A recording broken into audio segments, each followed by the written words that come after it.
If you want long-term pain relief, this is what you gotta do.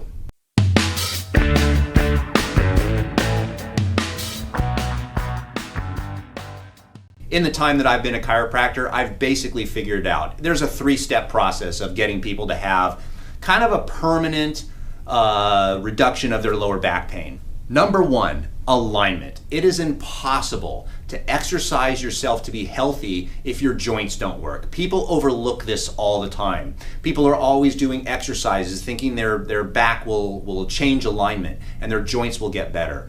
If your joints don't move, there's no chance in heck that you are going to ever be as healthy as you possibly can be with your back. So, very simply, your back has 5 lumbar vertebrae.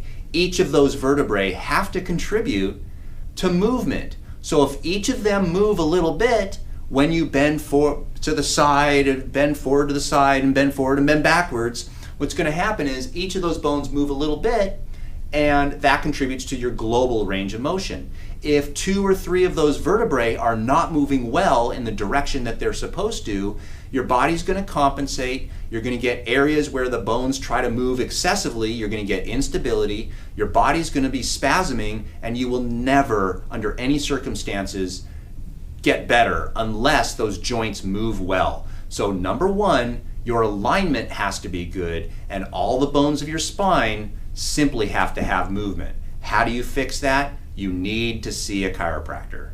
Number 2, you must have some amount of strength. Now, when we say strength, we're assuming that the alignment is good. So if all the joints are moving, then you add strength to the equation. And what this means is it's not as important that you deadlift 800 pounds. It's not important that you hold weight and actually go up on a hyperextension machine. What you actually need is strength in your muscles to hold your posture up for long periods of time. Most people don't have a problem going into a gym and actually increasing their strength. What they have a problem with is learning how to stabilize their spine for long periods of time. How do you fix this? The McGill 3. So you can do things like the McGill crunch, or you can do planks, you could do side planks, you could do bird dogs. In most cases, that is all the patient needs. So the third and last thing that patients need is their lifestyle changes.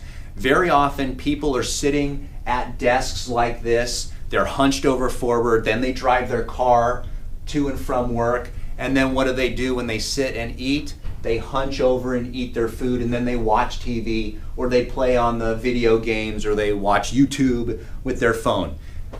Your lifestyle is killing you. So what has to happen in order to get long-term pain relief is you need to be aware of your posture during your normal activities during the day. So when you sit in your car, you need a little back support to sit upright. You need to sit upright. It's almost too easy, and it's so easy that patients overlook it and won't do it. Here's what I tell patients to do.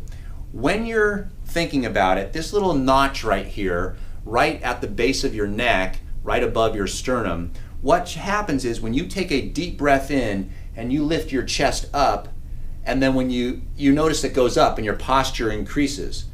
Then when you go down and you let the air out, it usually drops, so the patients have bad posture.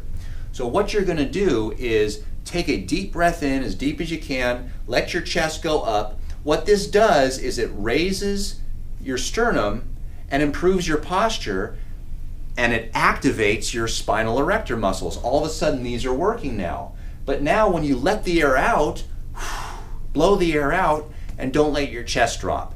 It's almost too simple that no one will do it.